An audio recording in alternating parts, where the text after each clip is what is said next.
Prime Minister is presently speaking in Rameshwaram. We'll cut straight across and listen to what Prime Minister Narendra Modi is speaking. उससे तमिलनाडु को जवाब मिल रहा है, उसका सार्वजनिक रूप से उसका स्वागत किया, धन्यवाद किया। मैं भी उनके इस सहयोग के लिए उनका धन्यवाद करता हूं। தமிழக முதலமைச்சர் அவர்களுக்கு மத்திய அரசாங்கத்தின் திட்டங்களை மக்களிடம் எடுத்துச் செல்வதற்கான அவர்களுடைய ஆதரவை நான் பாராட்டுகிறேன். மத்திய அரசாங்கமும் தமிழகத்திற்கான முன்னேற்றத்திற்காக முழு ஒத்துழைப்பு மாநில அரசாங்கத்திற்கு தரும். स्मार्ट सिटी मिशन के लिए तमिलनाडु के 10 शहरों को चुना गया। इनमें चेन्नई, कोयम्बटूर, मदुरई, तंजावर ऐसे सभी बड़े शहर उसमें शामिल है।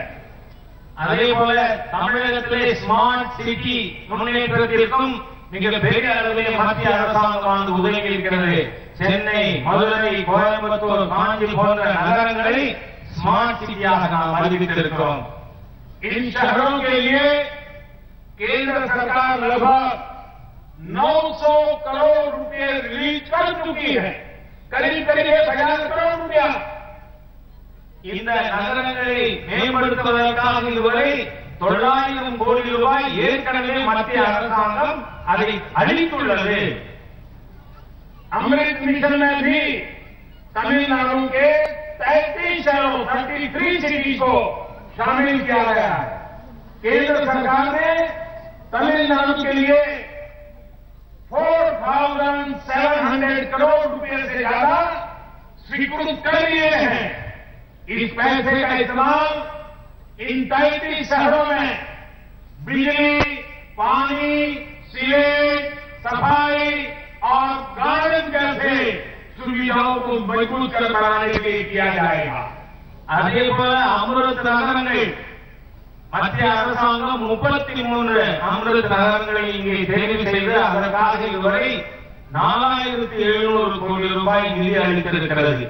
இதன் மூலமாக ஒவ்வொரு நகரங்களிலும் மின்சாரம், குடிநீர், சுகாதாரம் ஆகியவற்றை மேம்படுத்துவதற்காக இந்த திட்டமானது அளிக்கப்பட்டிருக்கிறது. इस योजना का भरपूर लाभ रामेश्वरम को भी मिलेगा और उसके साथ साथ 33 शहर जिसमें मदुरई, टुटिकोरिन, तिरुनेलवेली और नागरकोइल भी शामिल है। இந்த 33 அமிர்த நகரங்களிலே ராமேஸ்வரம் இருக்கிறது, திருநெல்வேலி, நாகர்கோயில், மதுரை போன்ற பல நகரங்களிலே இணைக்கப்பட்டிருக்கிறது. केंद्र सरकार ने करीब 4000 करोड़ रुपए की लागत से चेन्नई मेट्रो रेल प्रोजेक्ट के पहले फेज के विस्तार को भी मंजूरी दे दी है। तमिलनाडु की ग्रामीण सड़कों के लिए सेल्फ हेल्प ग्रुप को बढ़ावा देने के लिए गांवों में रहने वाले युवाओं के कौशल विकास के लिए केंद्र सरकार ने पिछले 3 वर्ष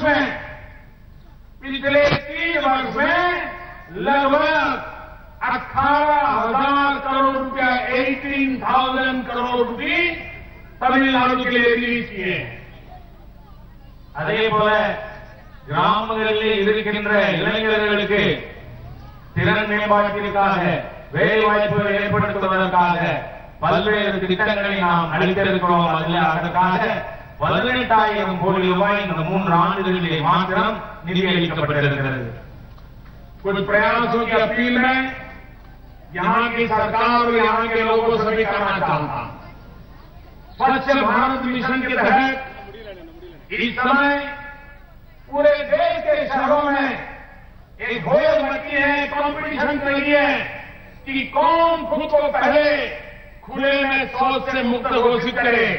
और मुझे आशा है कि तमिलनाडु भी इस दौड़ में अन्य किसी भी राज्य से पीछे नहीं रहेगा और जोर रहेगा और आगे बढ़ते रहेगा। அதேபோல தூய்மை இந்தியா திட்டத்தை இங்க இருக்கின்ற நகரங்கள், கிராமங்கள் தூய்மையாக வைத்திருப்பதற்கான திட்டத்திலே எனக்கு நல்ல நம்பிக்கை இருக்கிறது. தமிழகம் என்ன ஒரு மாநிலத்திற்கும் இந்த தூய்மை இந்தியா திட்டத்திலே பின்தங்காது, இது முன்னேறி செல்லும் என்கிற நம்பிக்கை இருக்கிறது. इसी तरह राज्य सरकार मानती है कि यहां के शहरों में 8 लाख से ज्यादा गरीब परिवारों के लिए घर की जरूरत है। प्रधानमंत्री आवास योजना शहरी के माध्यम से इस डिमांड को पूरा किया जा सकता है।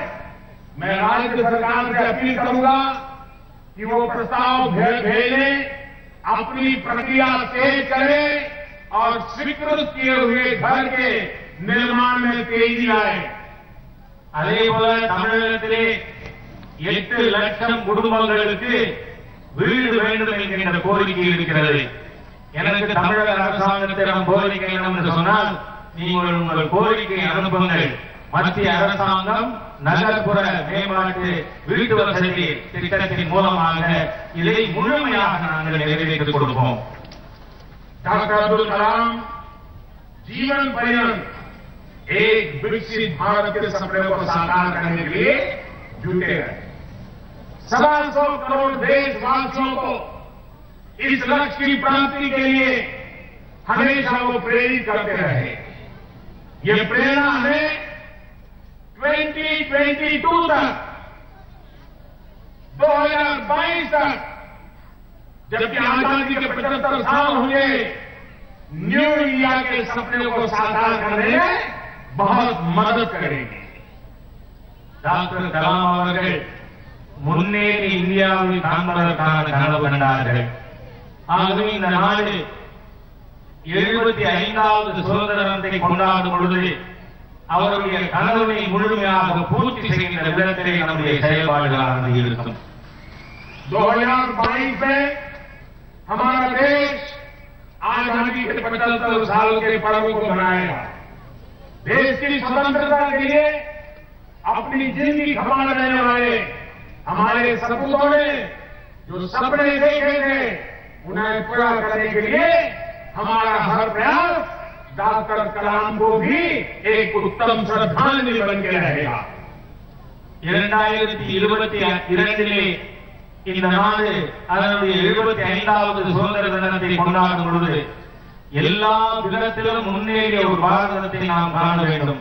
அதுதான் டாக்டர் அப்துல் கலாம் அவர்களுக்கு நாம் செலுத்துகின்ற சரியான அஞ்சலியாக இருக்கும்.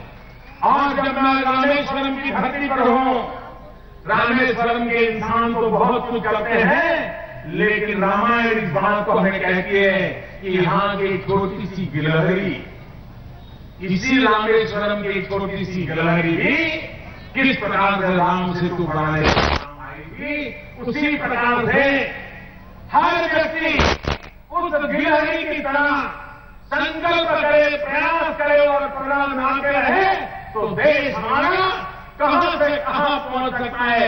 हर नागरिक का छोटा सा काम भी देश का बहुत बड़ा काम बन जाता है। இந்த ராமேஸ்வரம் இந்த ராம் சேது அமைப்பதற்கு எப்படி ஒரு அணில் தன்னுடைய பங்கினை சிறிய பங்கினை அளித்தது போல இந்த நாட்டில் இருக்கின்ற நாம் அனைவரும் இந்த நாட்டை இங்கிருந்து மிக உயர்ந்த இடத்திற்கு எடுத்துச் செல்வதற்காக நாம் அனைவரும் இணைந்து செயல்பட வேண்டும் என நான் கேட்டுக் கொள்கிறேன். और वो गिलहरी तो रामेश्वरम की थी, और इसलिए the squirrel can inspire us all. रामायणातील अनिल बोला, if 125 crore Indians take just one step each, India will march 125 crore steps ahead. அதாவது ராமாயணத்திலே அந்த அணிலை போல இங்க இருக்கின்ற 125 கோடி மக்களும் ஒவ்வொருவரும் நாம் ஒரு அடி முன்னால் எடுத்து வைத்தால் 125 கோடி அடி இந்த நாடு முன்னேறியதாக நாமே. हिंदुस्तान के एक दूसरे छोर रामेश्वरम, यहां समुद्र शुरू हो जाता है और इतना बड़ा जल सैलाब इस बात की प्रतीति कराता है कि आपके अब्दुल कलाम के प्रति कितनी आदर भाव है और देश के उज्जवल भविष्य के लिए आप किस प्रकार से जुड़ना चाहते हैं, इसको मैं साफ दे रहा हूं। इस विशाल जनसागर को मैं फिर से नमन करता हूं, अब्दुल कलाम जी को आदरपूर्वक अंजलि देता हूं और स्वर्गीय अम्मा को भी आदरपूर्वक अंजलि देता हूं। आप सबका बहुत बहुत धन्यवाद।